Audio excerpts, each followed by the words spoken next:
On the workbench today, I have a Sony EVO-9800. This is a professional broadcast quality Hi-8 machine. There, I said it. Highest end Hi-8 machine that Sony ever produced. These things sold for about $12,000, and they were available basically to TV stations as a way to use these professional Hi-8 decks instead of an expensive Betacam out in the field. Let's check this one out. If you're not familiar with this particular unit, that's okay, you're excused. A lot of people weren't aware of this particular Hi-8 deck by Sony called the EVO-9800. This one was the companion to the EVW-300 Professional Broadcast Quality Camera. It features digital audio and mono AFM. So here's the front of it. Okay, digital audio here, and it also had a mono soundtrack. And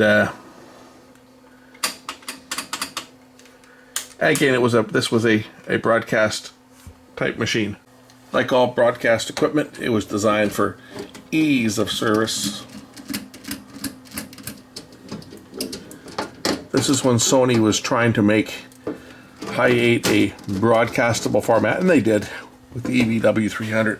And this unit here, it really did have a good picture. It was a very, very well laid out machine, and completely different than most of the machines you'll have seen. I don't know what's going on with the scoop with this one is, so we're going to load it up and see what this one's doing. I've only seen one of these machines before in my life, and this one features a U-loaded tape, not an M. So it's got one arm that swings around. So it's loaded like a Betamax or a 3/4 inch.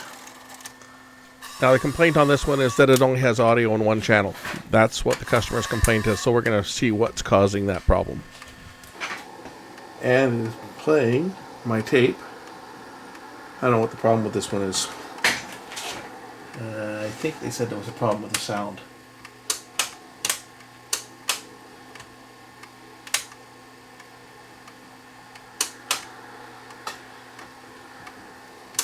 If I remember correctly on this one, the complaint was the sound.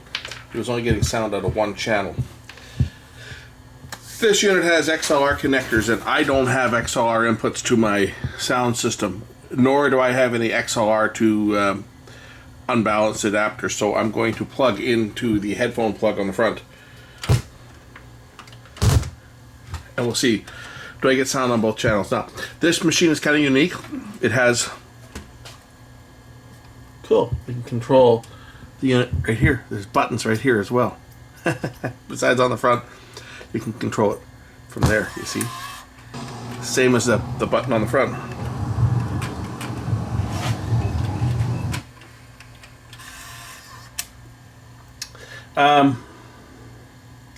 That's so the deck can be serviced if the front panel's off or not available. The tech can operate it from here. This unit here has Pcm sound as well as regular sound, and I should hear, well, depending on how it's set. On the front here, there's a monitor switch. What this switch here for is, this is for channel 1, channel 2, or the two channels mixed together through this single RCA out on the back. There's a single RCA plug on the back right next to the video plug, which will send it to the speaker, but that's only monaural sound. To hear the stereo sound, I have to be either plugged into the two XLR plugs, or I can get it through the headphone plug. So we'll get it through the headphone plug here and see whether I get sound on both channels, which I do. Now, here's something else that many people are unaware of with this unit. This control panel on the front lifts up, and there are other controls that are hidden. And you do it by pressing down on these little locks, and then this front panel will tip up. That's one place it'll stop, but it'll go all the way up like that. And then underneath here, there are hidden switches. Let's see what they're set to. So here's our hidden switches. We have our AFM input select. You can either select the left channel, like channel 1, or channel 2, or it will mix the two together to produce a mono AFM channel. There's an audio limiter on and off. And here's the output select. output select, it's now set to mix. You can set it to AFM, you can set it to mix the AFM and PCM together, or you can set it to PCM only, and it was set to mix.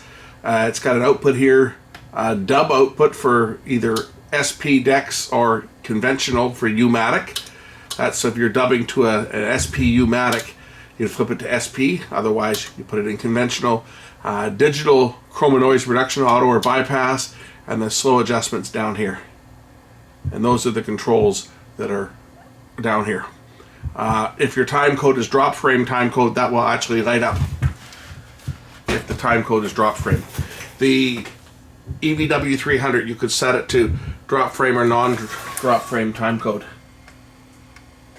Okay, let's flip that switch.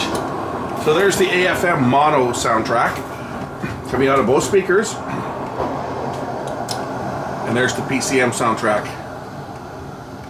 coming out of both speakers. And if I put it in mix, we're going to hear a bit of an echo.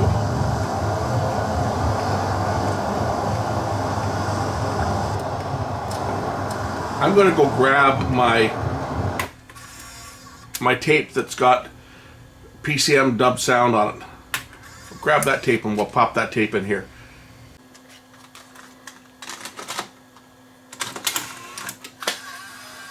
So this one will have an AFM stereo and a PCM stereo soundtrack. Of course, this unit will only play back the mono soundtrack. It will not play back the mono or the stereo AFM, because this unit does not have AFM stereo.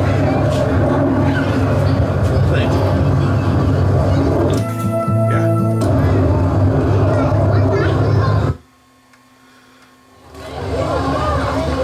So there is the playback.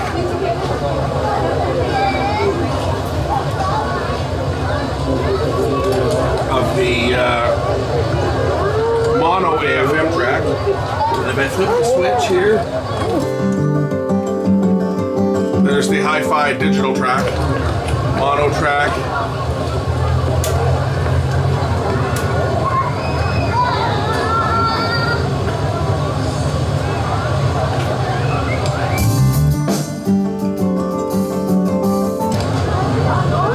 And mixed together.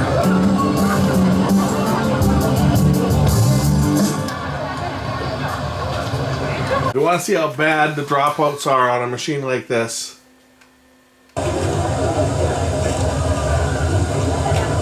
It was horrible!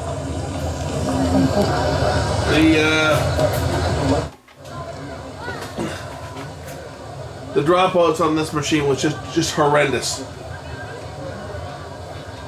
This is an evaporated tape, and the tape is actually sticking to the drum. That's what's causing it. Remember the last time we played this tape? This tape was bad, but it didn't look this bad. This is why they changed away from this design and went to the M-loading tape drum, because the evaporated tapes were having so much trouble sticking to that head drum.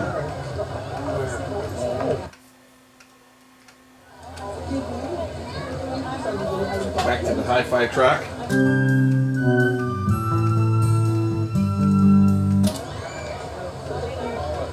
Can't let that play, obviously. So the owner of this deck was telling me he was having trouble with the meters not registering, and I think I just figured out his problem. It's operator error. Like, he was telling me that the meters wouldn't work. There's only one channel. He had that other switch in mix, and when it's in mix, you'll notice that I get music. The left channel showing the music, the right channel is showing the AFM channel. It's now controlled by this switch. If I switch it to channel 2, I get just the AFM channel into both speakers. Whoops. If I switch it to channel 1, I get the stereo sound from the recording. And in mix mode, that's it. And then of course in AFM mode, it doesn't matter. In PCM mode, it doesn't matter what position the switch is in. I get stereo sound on both speakers. But if it's in mix, it's now this switch, and that'll control the output to the headphones. I'm sure it also controls the output to the XLR plugs on the back. But I think the problem with this one here is more operator error than anything else.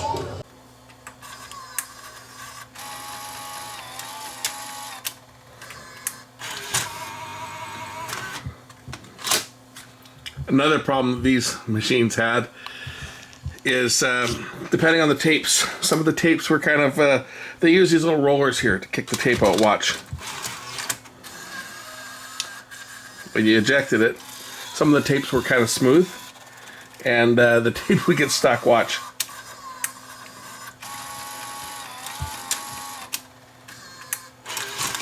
Well, that time it worked. Sometimes these rollers will slip if the tape is slippery. Most tapes are not. This is an old one. It's quite smooth, but most tapes didn't do that. But I'm just going to get a tape that does not have any PCM on it. I want to see what happens with that switch when there's no PCM involved. So this is a tape that I made when I was invited onto the set of the movie Another Stakeout to demonstrate a Sony CCD VX3 on a Steadicam Junior. I was invited on the set to show it off to. This is when the VX3, which was the first 3-chip consumer Hi-8 camera, was released. I had the first one. I had the first one for sale in Canada. I got it right from Sony, and then I got a call from Sony within a couple days saying they'd like me to take it down to Bridge Studios because the director actually it wasn't the director so much. It was the personal assistant of Richard Dreyfuss who wanted to see the camera in action. So I got invited down there to shoot some shots, and I kept the tape for myself. This was shot hi-fi sound, but this machine will only play it back in one channel mode, in mono mode. And I'm guessing that if that switch is set to mix, I'm only going to get sound out of one speaker. Let's see if I'm right. Switch is now set to mix, and I get sound out of one speaker and nothing out of the other speaker.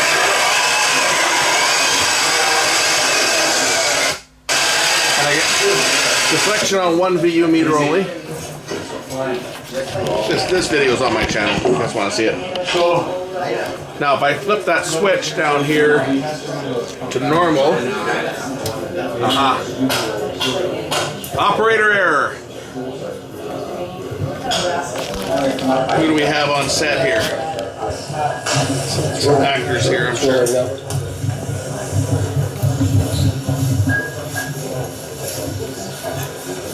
I guess I should turn my phone off so that nobody can phone me. For God's sake, don't.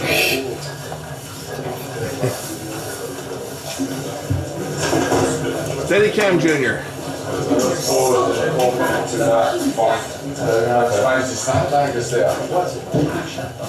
It was crunched up for a reason. Oh, man. Oh, Steadicam? Yeah. Look at this. Nice. So, John, you're out of work? Yeah, that's it. Let's see, it's not 12 hours, 7 whole hours. Warm heart. Richard Dreyfuss there. That's us.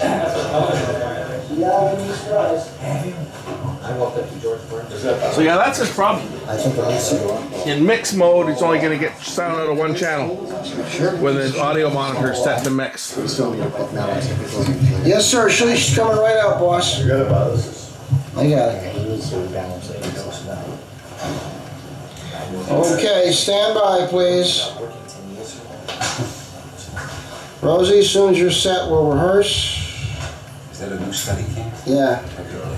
Steadicam Junior is right. I got about as much skill with this as I do with a player piano. Forget about it. Take this away from me before I hurt myself. Jesus. That's the one I'm looking at buying. New lightweight pad. Is that what the I need to get the thing adjusted. Let's go back in here. Somebody's making too much money. All right, here we go. Take the weight away from it. Take the weight.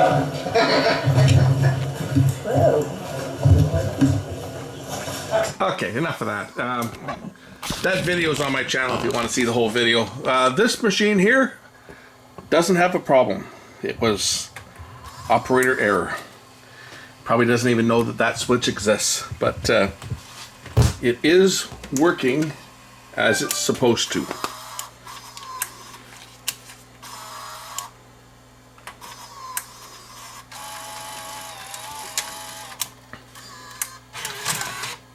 say, this is a beast of a machine. This was a very expensive machine. When this was new, this machine was probably in the $10,000 range. I know that the EVW-300, which I had, which was, let's say, the camera that was the companion for this, it was a 12 grand camera when I had it. I didn't pay that for it. I bought it used. Mine came from Check 6 TV over in Victoria. They used it as a news camera, and they would have had a unit like this. They probably had, I'm sure they didn't have this unit, but I'm sure they had the same decks. This is what was used in the TV stations. I know they had a couple of these down at BCTV, because when I was doing stringer work, I was doing stringer work with that EVW-300, and I would walk in there with my tapes, and they would pop it in a machine like this and just dub it straight over to beta, and then they would edit it. And they had one of these machines down there. So these were used in broadcast stations for Hi-8 acquisition, because Sony was making a big push. Yes, beta was their bread and butter, but they were making a big push for Hi-8 as an acquisition format for, you know, they called them, quote, disposable cameras, because, hey, if someone wrecks a $12,000 camera, well, it's still 12 grand, but it's not a $40,000 camera or a $50,000 camera. So they were pushing Hi-8 to its limit, and this is the first deck that did that brought out Hi-8 in all its glory. But limitations are the drum design. This particular threading pattern proved to be problematic for the evaporated tapes. Metal particle tapes, not a problem. But the evaporated tapes, these ones had some issues. And as you saw when I played this tape, there was tons and tons and tons of dropouts. I mean, this tape's got lots of dropouts anyway, but they really manifest when played on a machine like this, as you'll see. There are it's pretty ugly whenever it starts here. Starts somewhere in here. Oh, you can hear the tape squeaking. Hear it? Stiction!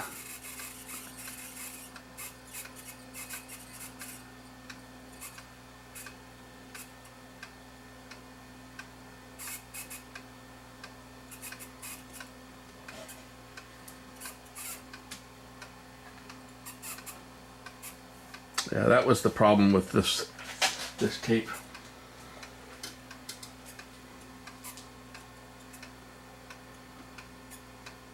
And this design.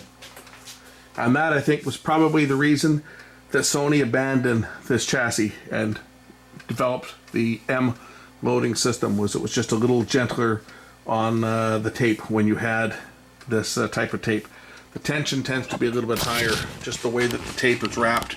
If you look at how the tape is wrapped around the drum on this thing, the tape is pulled all the way out here, and then it's wrapped all the way around the head drum, and then it goes all the way back this way. And I think there's a fair bit of tension, and it certainly is problematic for the evaporated tapes.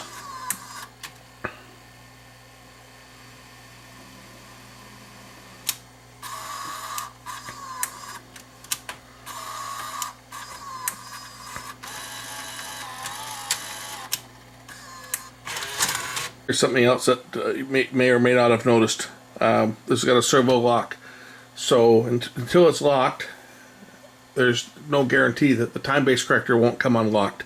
So this has got a framing servo. When you go into play, there, now it's locked. So when you were editing, you had to make sure that the servo lock was on. Otherwise, you could have a problem with your color sync on your dub. Anyway, that's it for this one. Thanks for watching. We'll catch you in the next one real soon. Bye for now.